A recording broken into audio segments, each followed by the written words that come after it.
नमस्कार मंडळी आनंदी या मालिकेचा आजचा म्हणजे 3 जुलैचा भाग तुम्ही बघत आहात आणि आजचा भाग खूप इंटरेस्टिंग आणि खूप भारी दाखवला आहे बरं का. इकडे युगंधरने आता आनंदीला आपली बायको म्हणून स्वीकारलेलं आहे. म्हणजे आता जेव्हा कुकरचा ब्लास्ट होतो आनंदीला बरंचसं लागलेलं असतं आणि डॉक्टरांनी सांगितलं की आनंदीला जर वेळेत उपचार नाही झाले आणि तिला जर तुम्ही सतत बोलत राहून तिला शुद्धीवर नाही ठेवलं तर आनंदी कोमात जाऊ शकते आणि त्याच्यामुळं काही झालं तरी आनंदीसोबत सतत बोलत राहायचं आहे आणि तिला शुद्धीवरच ठेवायचं आहे. आणि आता आनंदी सतत ग्लानीमध्ये तिचं उपवास अपूर्ण राहिला, तिचं व्रत अपूर्ण राहिलं म्हणून ती सतत बडबड करत असते. आणि तेव्हा मात्र युगंधरने आता आनंदीला शब्द दिलाय की तिचं राहिलेलं अपूर्ण व्रत, तिचं हे उपवास आता युगंधर स्वतः पूर्ण करणार आहे.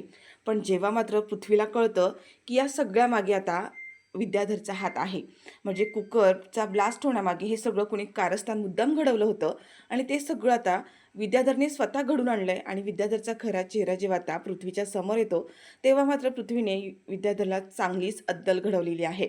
आणि आता पृथ्वीचं आनंदीबद्दल असलेला आदर प्रेम बघून युगंधरला खूप भारी वाटतं. मंडळी आता इकडे आणखीन एक खूप मोठा ट्विस्ट दाखवला आहे, ते म्हणजे डॉक्टरांनी दिलेलं जे प्रिस्क्रिप्शन आहे त्याच्यावरती आनंदी युगंधर निंबाळकर असं नाव लिहिलंय आणि ते प्रिस्क्रिप्शन आता पृथ्वीच्या हाती मिळालंय. म्हणजे पृथ्वी आता स्वतः मेडिसिन आणायला चाललाय आणि त्याच्यावरती आनंदी युगंधर निंबाळकर हे नाव लिहिलेलं आहे. आता पृथ्वीला कळेल का की आनंदी ही युगंधरची बायको आहे, तिचं आपल्या वडिलांसोबत लग्न झालंय? आणि पृथ्वीला जेव्हा आता हे सत्य समजेल तेव्हा पृथ्वीची काय रिॲक्शन असेल हे आपण आता सविस्तर बघूया. तर मंडळी आजचा भाग खूप इंटरेस्टिंग आहे, त्यामुळे थोडा स्किप न करता शेवटपर्यंत पहा. आणि चॅनलवर नवीन असाल, चॅनलला अजूनही सबस्क्राईब केलं नसेल तर चॅनल आत्ता सबस्क्राईब करून घ्या, म्हणजेच मालिकांचे असेच येणारे रोजचे अपडेट, नवीन अपडेट सगळ्यात आधी तुम्हाला आपल्या चॅनलवर पाहायला मिळतील. आणि हो, सोबत व्हिडिओला लाईक करायला सुद्धा विसरू नका. मंडळी इकडे आता हा पृथ्वी जो आहे तो त्याने जो गजरा विणलेला असतो त्यातला एक गजरा त्या आनंदीच्या हातात देतो. त्यानंतर आनंदी म्हणते थँक्यू सो मच. आणि त्याच्यानंतर आता तो म्हणतो की हो, आता हे बाकीचे गजरे आम्ही गावामध्ये नेऊन देतो. तर मिताली पुढे येते आणि म्हणते की आनंदी, तुझ्या गळ्यात मंगळसूत्र आहे. तुझं मंगळसूत्र बघून असं वाटतं की तुझं लग्न झालेलं आहे.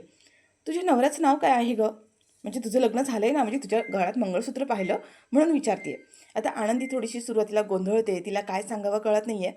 आणि आता बाकी सगळ्यांनाच प्रश्न पडतो की आता आनंदी काय सांगते, खरं सांगून टाकते की काय?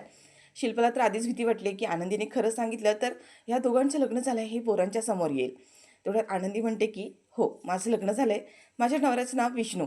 आता आनंदीने विष्णू हे नाव सांगितल्यानंतर शिल्पा आणि युगंधर दोघंसुद्धा आनंदीकडे बघतच बसतात. युगंधरला प्रश्न पडला की आनंदीने विष्णू असं नाव का सांगितलं, आणि शिल्पाला सुद्धा. तेवढ्यात आता ही मिताली म्हणते की छान आहे, तुझ्या नवऱ्याचं नाव खरंच खूप छान आहे विष्णू. आणि तेवढ्यात आता हा पृथ्वी म्हणतो की आनंदी, बरं ठीक आहे, आम्हाला हे बाकीचे गजरे द्यायला गावामध्ये जायचं आहे तर आम्ही दोघं पण निघतो. आणि तो मितालीला म्हणतो की मिताली, चल लवकर, आपण लवकर जाऊया म्हणून. आता हे दोघंसुद्धा बाहेर निघाले आहेत आणि युगंधरला मात्र तोच प्रश्न पडला की आनंदीने हे असं विष्णू म्हणून नाव का सांगितलं.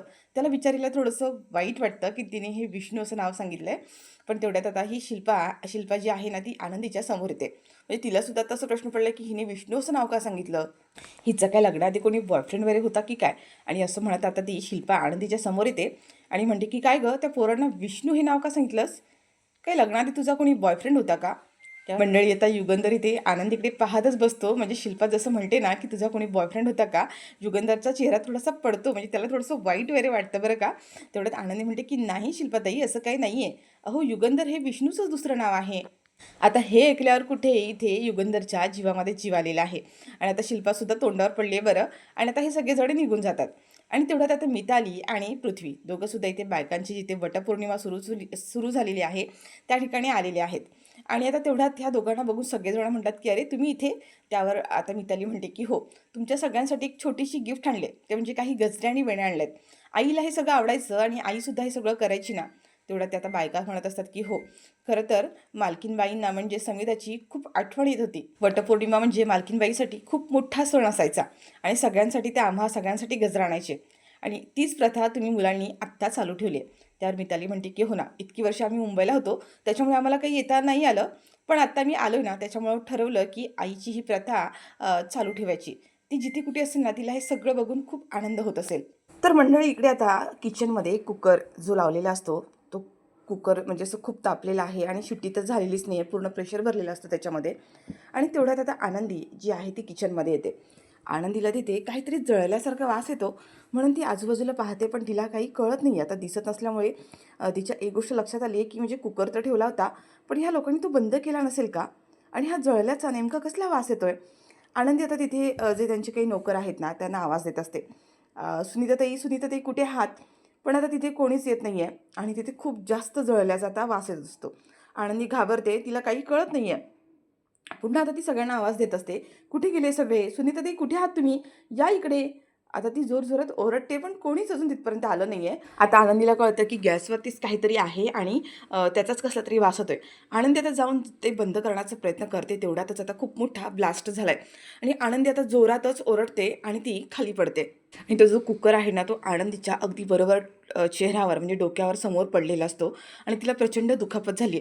आता एवढा मोठा आवाज झाल्यामुळे आनंदी तर खाली बेशुद्ध पडले आणि ही जी शिल्पा जी आहे ती धावतच येते आणि आनंदीला त्या अवस्थेत बघून शिल्पासुद्धा सुरुवातीला खूप घाबरते आणि म्हणजे हे काय झालं आणि ती जोरजोरात सगळ्यांना आता आरडाओरडा करायला सुरुवात करते, की "युगंधर, अरे युगंधर लवकर ये इकडे." आणि तेवढ्यात आता सुनीतासुद्धा येते आणि म्हणते, "आनंदीताई, अहो हे काय झालं?"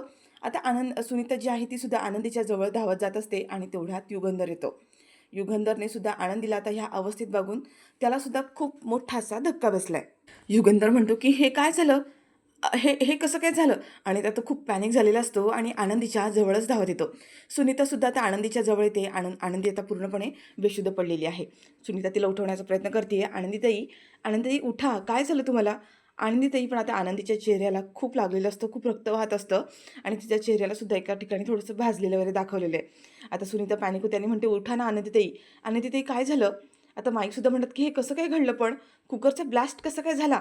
तेवढ्यात आता युगंधर म्हणतो, की "शिर्के कुठे आहेत? शिर्केंना फोन करा आणि लगेच डॉक्टरांना बोलवायला सांगा." शिल्पा म्हणते, "हो, हो. मी मी करते शिर्केंना फोन." आता शिल्पा इकडे शिर्केंना फोन करायला चाललेली असते आणि युगंधर आणि सुनीता दोघीसुद्धा आनंदीला आता शुद्धीवर आणण्याचा प्रयत्न करतात. तिच्यावर पाणी शिंपडतात. पण आनंदी काही शुद्धीवरती येतच नाही आहे. सुनीता म्हणते, की "मालक साहेब, आनंदीताई तर शुद्धीवर येतच नाही आहेत." आता म्हणजे युगंधर म्हणतो, की आपण तिला घेऊन जाऊया आतमध्ये." सुनीता आणि युगंधर आता दोघंसुद्धा आनंदीला उचलत असतात. युगंधर पटकन तिला हातावरती उचलून घेतो आणि इकडे धावतच तिला पटापट घेऊन बेडरूममध्ये घेऊन येतो. इथे बेडरूममध्ये आणल्यानंतर तो आता तिला पुन्हा शुद्धीवर आणण्याचा प्रयत्न करतोय. आनंदीला उठवण्याचा प्रयत्न करतोय. आनंदी काही उठतच नाहीये. इकडे आता हे सगळं बघून विद्याधरला मात्र खूप आनंद झालेला असतो. विद्याधर म्हणतो, "आनंदी, हे तर काहीच नाहीये. आजचा हा फक्त ट्रेलर होता. यापुढे तुझे मी असे हाल करून ठेवणार आहे ना, की तू आयुष्यात कधी विसरणार नाहीयेस." या विद्याधरची सगळ्यांसमोर इज्जत काढली तू. सगळ्यांसमोर मान खाली घालायला लावली. सगळ्यांसमोर तू मला नामर्द म्हणाली. यापुढे तुझे हेच हाल होणार आहेत. जो कोणी विद्याधरच्या वाटेत आडवा येतो, त्याला हा विद्याधर सोडत नाही आहे. तिकडे युगंधर आता आनंदीला आणतो, बेडवरती ठेवतो. आनंदी अजूनही पूर्ण ग्लानीमध्ये असते, बेशुद्ध अवस्थेतच आहे. तर मंडळी इकडे आता वटपौर्णिमेच्या ठिकाणी पृथ्वी आणि मिताली दोघंसुद्धा गेलेत आणि तेवढ्यात आता त्या बायका म्हणतात, की "हो, तुम्ही संगीताताईंची प्रथा अगदी छान चालवताय.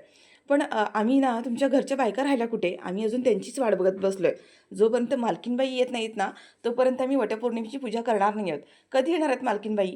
आता जेव्हा हे लोकं असं म्हणतात, तेव्हा पृथ्वी म्हणतो, की "मालकीनबाई?" तेवढ्यात आता मिताली पृथ्वीला घेऊन बाजूला येते आणि पृथ्वी म्हणतो, की "अगं पण त्या मालकीनबाई म्हणत होत्या."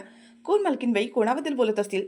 तेवढ्यात मिताली म्हणते, की "अरे आपल्या घरामध्ये आता सगळ्यात वयस्कर असं कोण आहे तर आपल्या माई आहेत ना, माईंबद्दलच बोलत असणार आहेत त्या." त्यावर पृथ्वी म्हणतो, की "हो, असू शकतं. माईबद्दल बोलू शकत असतील." आणि आता दोघंसुद्धा पुन्हा तिथे रिटर्न जातात आणि तेवढ्यात पुन्हा ती लेडीज म्हणते, "कधी येणार आहात मालकीनबाई? आम्ही सगळेजण त्यांच्यासाठी खोळंबलोय. आजची त्यांची पहिली वटपौर्णिमा आहे की नाही, म्हणून आम्ही त्यांच्यासाठी थांबलोय." आता पहिली वटपौर्णिमा म्हटल्यानंतर पुन्हा पृथ्वीला प्रश्न पडतो, की "पहिली वटपौर्णिमा? कोण मालकीनबाई?" आता तेवढ्यात ती लेडीज आहे ना, ती सांगणार असते, की आनंदी. आनंदी हा शब्द बोलणार तेवढ्यात आता पृथ्वीला फोन येतो. पृथ्वी म्हणते, "थांबा, थांबा जरा, मला महत्त्वाचा फोन आहे." आणि पृथ्वी जाऊन आता फोन उचलतो आणि पृथ्वीला कळतंय, की इकडे आता आनंदीचा खूप मोठा अपघात झालेला आहे आणि पृथ्वी घाबरतो.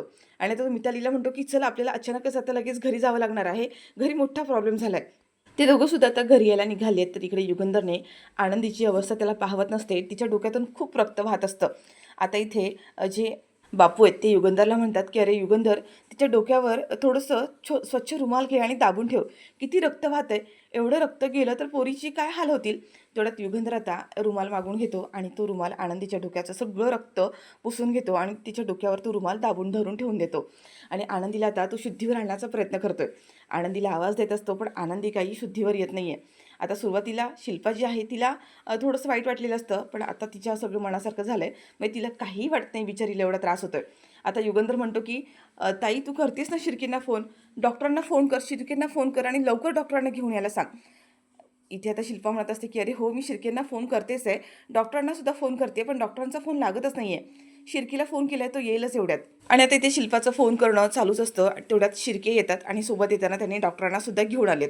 आता डॉक्टर येतात आणि इथे आनंदीला चेक करतात. डॉक्टर म्हणतात की काय झालं हे, एवढा का मार लागला तिला आणि किती डोकं म्हणजे रक्त किती डोक्यातून वाहत आहे. आता डॉक्टर तिला चेक करतात आणि आनंदी बेशुद्ध अवस्थेतच असते.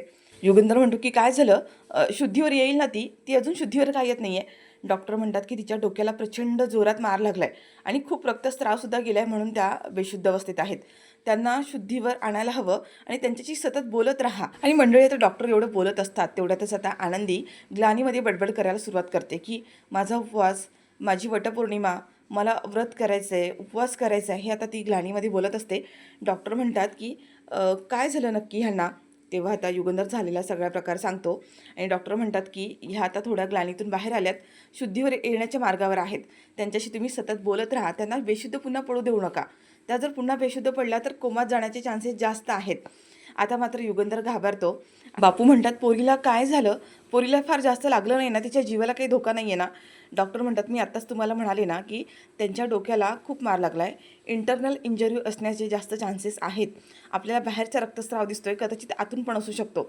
आणि म्हणूनच म्हणते की त्या ग्लानीमध्ये आहेत आता सध्या, पण त्यांच्याशी तुम्ही सतत बोलत राहा, त्यांना पुन्हा बेशुद्ध होऊ देऊ नका. त्या पुन्हा बेशुद्ध पडल्या तर कोमात जाण्याची शक्यता आहे. आणि हो, मी तुम्हाला आता पटकन औषधं लिहून देते. ती औषधंसुद्धा आता तुम्हाला आणायची आहेत. आणि तेवढं तर डॉक्टर म्हणतात की पेशंटचं नाव काय आहे.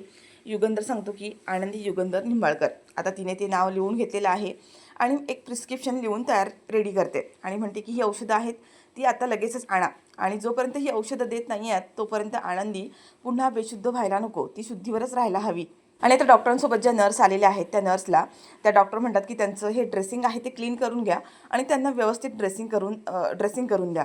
माई आता इकडे देवाजवळ प्रार्थना करत असतात की देवा ह्या पोरीला काही होऊ दे नको, तिचं रक्षण कर आणि तिची काळजी घे, आनंदी लवकरात लवकर शुद्धीवरती येऊ दे. डॉक्टर म्हणतात की त्यांच्या जवळची अशी कोण व्यक्ती आहे, कारण त्या ग्लानीमध्ये जे काही बडबडत आहेत ना ती गोष्ट त्यांच्या मनासारखी सुद्धा व्हायला हवी आहे. आता युगंधर सुद्धा तिथून हे सगळं पाहत असतो आणि आनंदी ग्लानीमध्ये एकच गोष्ट बोलते की माझं व्रत, माझा उपवास, मी व्रत कधी करू, असं तिची ग्लानीमध्ये बडबड सुरू झालेली आहे. डॉक्टर म्हणतात तुम्ही कोणीतरी तिच्या शेजारी बसा आणि तिच्याजवळ बोलत राहा. तेवढ्यात आता शिल्पा जाते आणि आता आनंदीच्या शेजारी बसते. आनंदी तर तिथे पूर्ण ग्लानीमध्ये आहे. शिल्पा जाते आणि तिच्या चेहऱ्यावर आता जोराजोरात मारत असते आणि युगंधर पटकन तिकडे पाहतो. त्याची शिल्पा शांत बसते. मग तिला कळतं आता की युगंधर इकडे पाहतोय, आपण तिला आता काही त्रास देऊ शकत नाही आहे. पण तरीसुद्धा ही शिल्पा काही आता शांत बसत नाही आहे. आनंदीच्या जवळ जाते आणि म्हणते की काय गं आनंदी, शुद्धीवर आहेस ना शुद्धीवर?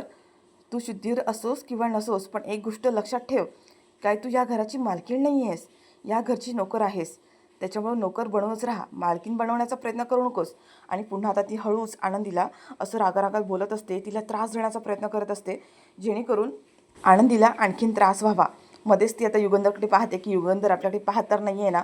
आणि पुन्हा ती मुद्दाम आनंदीच्या चेहऱ्यावर आता पुन्हा जोराने असं हात वगैरे दाबत असते, जेणेकरून तिला त्रास व्हावा. पण आनंदी मात्र शुद्धीमध्ये थोडीशी आहे, पण ग्लानीमध्ये असताना पुन्हा तिचं तेच सुरू झाले, म्हणजे वटपौर्णिमेचा उपवास, वटपौर्णिमेचं व्रत, आणि ते तेच बोलत बसते. आणि शिल्पा म्हणते की काय गं, काय बडबडतेस तू, तुला काही वटपौर्णिमेचा उपवास आणि व्रत वगैरे काही करायला मिळणार नाही आहे. उगाच स्वतःला मालकीण समजत जाऊ नकोस, नोकर आहेस ना, हे लक्षात ठेव, कायम तू नोकरासारखीच राहा. आणि पुन्हा ती आनंदीला तसं बोलून त्रास देत असते. मंडळी इथे डॉक्टर आता एक प्रिस्क्रिप्शन लिहत असतात आणि त्यांनी आता युगंधरला सांगितलं की मी तुम्हाला एक गोळी लिहून देते, खूप महत्त्वाची आहे, आत्ताच्या आता लगेच घेऊन या आणि ती लगेच आनंदीला द्या. तर ते डॉक्टर प्रिस्क्रिप्शन लिहत असताच पृथ्वी आणि मिताली दोघांची सुद्धा आतमध्ये एंट्री झाली आहे. आणि आनंदीला ह्या अवस्थेत बघून आता दोघांनासुद्धा खूप मोठा धक्का बसला आहे. म्हणजे पृथ्वी पाहतो तर आनंदीच्या पूर्ण चेहऱ्याला लागलेला आहे, ती बेशुद्ध अवस्थेत आहे. पृथ्वी म्हणतो की हे काय झालं. त्यावर आता जी शिल्पा आहे ती झालेला सगळा प्रकार सांगते, म्हणजे कुकर फुटला आणि त्या कुकरचा मार आनंदीच्या चेहऱ्याला आणि डोक्याला लागलेला आहे. पृथ्वी म्हणतो की तुम्ही सगळेजण होतात कुठे, एवढं सगळं झालं, तुमच्या सगळ्यांचं लक्ष होतं कुठे? तुम्हा लोकांना लक्ष देता येत नाही आहे का? आता पृथ्वी प्रचंड हायपर झालेला असतो, चिडलेला असतो आणि युगंधर पृथ्वीकडे पाहतच बसतो. म्हणजे आनंदीबद्दल त्याला इतकी काळजी वाटत असते. सुनीताला म्हणतो, "सुनीताताई, तुम्हाला कळत नाही, लक्ष देता येत नाही का? तुमचं लक्ष होतं कुठे? तिला किती लागलं एवढं सगळं होईपर्यंत तुम्ही सगळे होतात कुठे? आणि मुळात तुम्ही घरची एवढी सगळी कामं तिच्या अंगावर टाकताच कशाला?" आता ही शिल्पा म्हणते, "अरे पृथ्वी शांत हो, या सगळ्यामध्ये त्यांचा काही दोष नाही आहे. अरे कुकर फुटला आणि त्याचा मार तिच्या चेहऱ्याला लागलाय." आता पृथ्वी म्हणतो, "मी तेच तर म्हणतोय ना, की एवढं सगळं होईपर्यंत हे लोकं होतं कुठे?" आणि सुनीताताई, तुम्हाला चांगलंच माहिती आहे ना, की आनंदीला आता पृथ्वी बोलणार असतो सगळ्यांसमोर, की आनंदीला दिसत नाहीये, तरीसुद्धा तुम्ही एवढी सगळी कामं तिला का सांगताय? तो खूप चिडलेला असतो आणि युगंधर मात्र पृथ्वीकडे बघत बसतो, की हा नक्की काय म्हणतोय? आणि आता पृथ्वी तिथेच थांबतो. कारण त्याला कळतं, त्याला हे आठवतं, की शिल्पाने त्याला सांगितलंय, की आनंदी आंधळी आहे, तिला दिसत नाहीये, तिला दुसरीकडे कुठे काम मिळणार नाहीये, म्हणून मी तिला काम दिलंय. आणि ही गोष्ट जर युगंधरला समजली, तर युगंधर तिला कामावरून काढून टाकेल आणि त्याच्यामुळे पृथ्वी आता तिथे शांतच बसतो, पुढे काही बोलतच नाही. पृथ्वीला एवढं हायपर झालेलं बघून आणि आनंदीबद्दल एवढी काळजी बघून युगंधरला मात्र थोडंसं आश्चर्यच वाटतं. तेवढ्यात तर डॉक्टर म्हणतात, की "हे घ्या, हे मेडिसिन कोणीतरी जा एकाने आणि पटकन मेडिकलमधून घेऊन या आणि लगेचच आनंदीला द्या. हे मेडिसिन द्यायच्या आत आनंदी पुन्हा बेशुद्ध पडता कामा नये. खूप महत्त्वाचं औषध आहे हे." तेवढ्यात पृथ्वी म्हणतो, की "द्या, ते प्रिस्क्रिप्शन इकडे माझ्याकडे द्या, मी पटकन मेडिसिन घेऊन येतो." आणि आता पृथ्वी त्या डॉक्टरांच्या हातातून ते प्रिस्क्रिप्शन घेतो. त्याच्यावरती आनंदी युगंधर निंबाळकर असं ते नावसुद्धा लिहिलं आहे. आता हे शिल्पाला लगेच आठवते, की अरे बापरे! पृथ्वीने जर हे प्रिस्क्रिप्शन घेतलं, तर त्याला त्याच्यावरचं ते नाव दिसेल आणि आनंदीचं आणि युगंधरचं लग्न झालंय हे सुद्धा कळेल आणि खूप मोठा गोंधळ होऊन बसेल. नाही, नाही, असं व्हायला नको. आता पृथ्वी हा ते प्रिस्क्रिप्शन घेऊन बाहेर चालला आहे. तेवढ्यात शिल्पा त्याच्या मागोमाग येते आणि म्हणते, "अरे पृथ्वी थांब." पण पृथ्वीच आता तो घाई गडबडीमध्ये पटकन खाली धावत जातो. शिल्पा घाबरते आणि ती सुद्धा आता पृथ्वीच्या मागोमाग मागे धावत येते. त्याला सांगते, की "सुनीता, तू आनंदीच्या शेजारी बस, मी आले पटकन बाहेर जाऊन." आणि ती आता पृथ्वीच्या मागावर खाली आलेली आहे. तरी ते माई आता देवी आईजवळ प्रार्थना करत असतात, की "देवी आई, पोरीवर कृपा कर. खूप त्रास होतोय तिला. तिला ह्या संकटातून लवकर बाहेर काढ आणि तिच्या जीवाचा जो धोका आहे तो दूर होऊ दे." आता पृथ्वी हे घाई गडबडीमध्ये खाली जात असतो. शिल्पा त्याच्या मागावर येते आणि त्याला थांबवते आणि म्हणते, "पृथ्वी थांब. अरे तू कशाला जातोयस?" त्यावर पृथ्वी म्हणतो, की "अरे इतकी महत्त्वाचं मेडिसिन आहे, डॉक्टरांनी काय सांगितलं ऐकलं नाही आहेस का तू? लवकर आणायला हवं मेडिसिन, तरच आनंदीला बरं वाटेल. मी पटकन जाऊन घेऊन येतो." आता शिल्पा म्हणते, "अगं अरे पण तुला जायची काय गरज आहे? हा शिर्के जातील ना. शिर्के जा, तुम्ही जाऊन मेडिसिन घेऊन या." तेव्हा आता ही शिल्पा जी आहे पृथ्वीच्या हातातलं जे प्रिस्क्रिप्शन आहे पटकन खेचून घेते आणि म्हणते, की "हे घ्या, शिर्के तुम्ही आणा." आणि त्या शिर्केंसमोर ती प्रिस्क्रिप्शन ओपन करते आणि शिर्केने सुद्धा आता त्याच्यावरचं ते नाव वाचलं की आनंदी युगंधर निंबाळकर. आणि शिर्केनं आता सुद्धा आठवतं, की म्हणजे पृथ्वीला ही गोष्ट माहीतच नाही आहे, की आनंदीचं आणि युगंधरचं लग्न झालं आहे. त्यावर शिर्केसुद्धा म्हणतात, की "हो, हो, पृथ्वी बाळा तू कशाला जातोयस? मी जातो ना, मी जाऊन पटकन घेऊन येतो." त्यावर पृथ्वी म्हणतो, "तुम्ही गेलात काय आणि मी गेलात काय? मी जातो आणि आणतो पटकन." त्यावर आता शिल्पा म्हणते, की "नाही, शिर्के जातील पटकन, बाईकवर जातील आणि पटकन बाईकवरून घेऊन येतील. तू थांब नाही ते घरीच." पृथ्वी म्हणतो, "मला तुमच्या दोघांचं काही कळत नाही आहे. तुम्ही दोघंसुद्धा असे कन्फ्यूज का आहात? आणि तुमच्या दोघांच्या चेहऱ्यांवर असं का दिसतंय?" त्यावर शिल्पा म्हणते, "अरे तसं काही नाही आहे. शिर्केंना सवय आहे आणि आता इथे सगळं त्यांना माहिती नाही ते कुठे कुठे मेडिसिन्स आहेत, ते मेडिकल आहेत ते जातील आणि पटकन घेऊन येतील अरे." त्यावर पृथ्वी म्हणतो, की "एक काम करतो, आम्ही दोघंसुद्धा जातो." काय आहे ना, की त्याच्यावरती 2-2 मेडिसिन्स आहेत.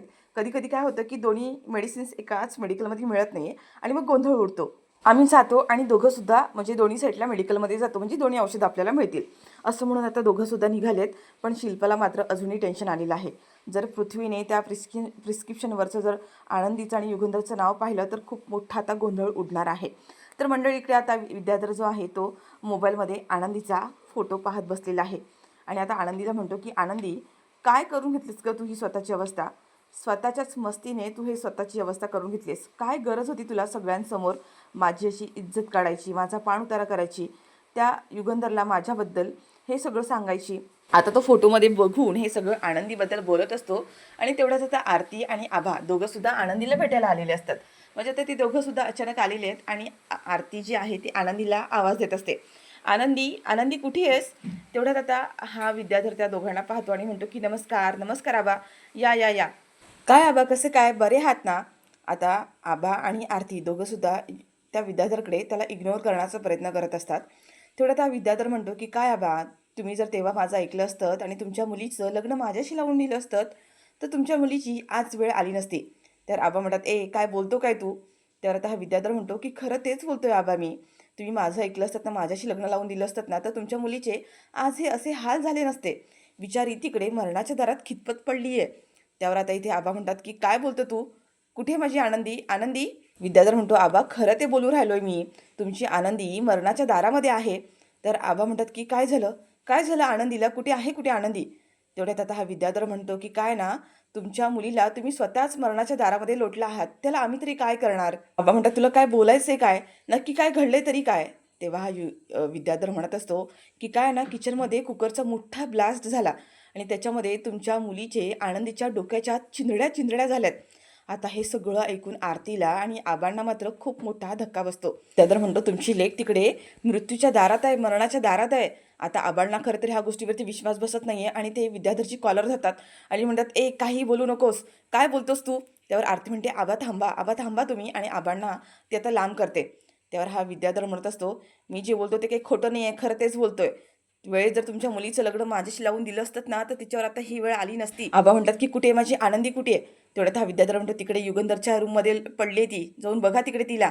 आणि आता आरती आणि आनंदी आरती आणि आबा दोघं सुद्धा आता इकडे युगंधरच्या रूममध्ये येतात आणि आनंदीची जी झालेली अवस्था बघून आबांना आणि आरतीला आता खूप मोठा धक्का बसलाय. म्हणजे आरती आता आनंदी बेशुद्ध अवस्थेत तर आहेच, पण तिच्या चेहऱ्यावर झालेल्या जखमा, तिला लागलेला मार बघून दोघं सुद्धा आता खूप भावूक होतात, रडायला लागतात. आबा म्हणतात आनंदी बाळा काय अवस्था झाली तुझी ही? काय झालं हे सगळं? आता आबा आणि आरती दोघं सुद्धा आनंदीच्या जवळ येतात. आबांना तर आनंदीची अवस्था बघून आबांना चक्करच येत असते. आबा चक्कर येऊन खाली पडणार, तेवढ्यात आता युगंधर त्यांना पकडतो आणि म्हणतो की आबा सावरा स्वतःला. आणि आता आरती जी आहे ती आनंदीच्या जवळ जाते आणि आनंदी म्हणते की आनंदी अगं काय अवस्था झाली आहे तुझी? मी सकाळी तुला फोन केला तेव्हा अगदी व्यवस्थित होतीस, व्यवस्थित बोललीस माझ्याशी, आणि आता काय अवस्था करून घेतली स्वतःशी? आवाजसुद्धा आता आनंदीच्या जवळ जातात. माई म्हणतात आरती अगं काळजी करू नकोस, आनंदीला काही झालं नाही आहे. आपली आनंदी खूप खंबीर आहे, तिला काहीच होणार नाही आहे, लवकर बरी होईल ती. आणि आरती आता पुन्हा रडत असते. आता आबासुद्धा म्हणत असतात की आनंदी बाळा उठ ना आनंदी. तेवढ्यात आता इकडे बापू म्हणतात की तुम्ही दोघंसुद्धा शांत व्हा, काही होणार नाही आहे. डॉक्टरसुद्धा आलेत आणि डॉक्टरांनी मेडिसिनसुद्धा लिहून दिलेत, आनंदीला लवकरच बरं वाटेल. आबा म्हणत असतात आरती शांत हो, आरतीला काही होणार नाही आहे. आपली आनंदी एवढे कच्च्या मनाची नाही आहे, ती खंबीर आहे, तिला लवकर बरं वाटेल. आणि दोघंसुद्धा आता एकमेकांची समजूत तर घालतायत, पण आरती खूप भावूक झालेली असते. तिला आनंदीची ही अवस्था पाहवतच नाही आहे, बिचारी खूप रडत असते. आणि हे सगळं बघून धनश्रीला काहीच वाटत नाही, म्हणजे तिचे एक्सप्रेशन अगदी काहीतरी वेगळेच दाखवले आहेत. पण युगंधर मात्र आता हे सगळं बघून त्याला सुद्धा खूप वाईट वाटत असतंय. आरती इकडे आनंदीला शुद्धीवर आणण्याचा प्रयत्न करते आणि तेवढ्यात माई म्हणत असतात की डॉक्टरांनी सांगितलंय की आनंदीला तिच्याशी सतत बोलत राहा, तिला बेशुद्ध पडू देऊ नका. पृथ्वी मेडिसिन आणायला गेलाय, पण ती औषधं आणेपर्यंत तिला बेशुद्ध होऊ द्यायचं नाही असं सांगितलंय डॉक्टरांनी. त्यावर आता ही आरती म्हणते की हो मी तिला बेशुद्ध होऊ देणारच नाही आहे, मी तिच्याशी बोलत बसते ना. आणि आता ती पुन्हा आनंदीच्या जवळ जाते आणि आरती पुन्हा आनंदीला शुद्धीवर आणण्याचा प्रयत्न करते, तिच्याशी बोलण्याचा प्रयत्न करते. आनंदीला सांगत असते की आनंदी बाळा तुला काहीच होणार नाही आहे, आम्ही सगळे आलो नाही इथे, तू आता लवकर बरी होणार आहेस. तर मंडळी इकडे आनंदी मात्र ग्लानीमध्ये तेच एकच गोष्ट बोलत असते की माझं वटपौर्णिमेचं व्रत, माझा उपवास सगळं सगळं अपूर्ण राहिलं, पूर्ण होईल ना? तर मंडळी आता ग्लानीमध्ये आनंदी हे सगळं काही बडबडत असते आणि हे सगळं आता युगंधरने ऐकलेलं आहे आणि युगंधरला आता ते आठवतं. त्याने आनंदीला जो रागामध्ये बोललेला असतो की मी तुला माझी बायको मानत नाही आहे, तुला हे सगळं व्रत उपवास करायची काही गरज नाही आहे, ते सगळं बोललेलं आता युगंधरला इकडे आठवायला सुरुवात होते आणि त्याला आनंदीबद्दल प्रचंड वाईट वाटतं. इकडे आबा आणि आरती दोघीसुद्धा आनंदीला शुद्धीवर आणण्याचा प्रयत्न करतात, बोलण्याचा प्रयत्न करत असतात आणि तेवढ्यात आता युगंधर हा तिथून बाजूला जातो. तर आता इकडे आनंदीला पृथ्वीनेचे मेडिसिन्स जे काही आहेत ते आणून देतात आणि आनंदीला थोडंसं बरं वाटत असतं. आता बाकी ज्या माई आणि जी धनश्री आहे त्या दोघीसुद्धा वडाची पूजा करण्यासाठी निघून गेल्यात. पण मंडळी तेवढ्यातच आता म्हणजे युगंधरला आता कळतं की आनंदीची तीव्र इच्छा असते की तिला वटपौर्णिमेचा उपवास करायचा आहे, व्रत करायचं आहे आणि तिचं हे व्रत काही झालं तरी पूर्ण व्हायला हवं. आणि आनंदी प्रचंड ग्लानीत असते, तिचं अंग तापलेलं असतं, तिला खूप ताप आलेला आहे. आणि आता जे नर्स आहेत ना ते पुन्हा तिला चेक करतात आणि म्हणतात की तिला खूप ताप आला आहे आणि ते ग्लानीमध्ये काहीतरी बडबडत आहेत. त्यांची वटपौर्णिमेचा उपवास कदाचित अपूर्ण राहिला आहे म्हणून त्याचा त्यांना त्रास होतोय. त्यांची ही इच्छा पूर्ण व्हावी तर त्यांना बरं वाटेल कदाचित. आता डॉक्टर असं म्हटल्यानंतर युगंधरला असं होतं की म्हणजे आनंदीची ही इच्छा आता पूर्ण करायलाच हवी, नाहीतर तिला बरं वाटणार नाही आहे. आणि मंडळी आता प्रोमोमध्ये असं दाखवलं आहे की माई आणि धनश्री दोघंसुद्धा वटपौर्णिमेची पूजा करायला गेलेत आणि तेवढ्यात आता युगंधरसुद्धा वटपौर्णिमेचं जे ताट असतं ते सगळं भरून तो स्वतः गाडी घेऊन तिथपर्यंत गेला आहे. आणि माईनी आणि धनश्रीनी दोघांनी युगंधरला तिथे पाहिलंय आणि माई म्हणतात, "अरे युगंधर, तू इथे काय करतोयस?" तेवढ्यात आता युगंधर सांगतो, की "आनंदीसाठी मी ही पूजा करायला इथे आलेलो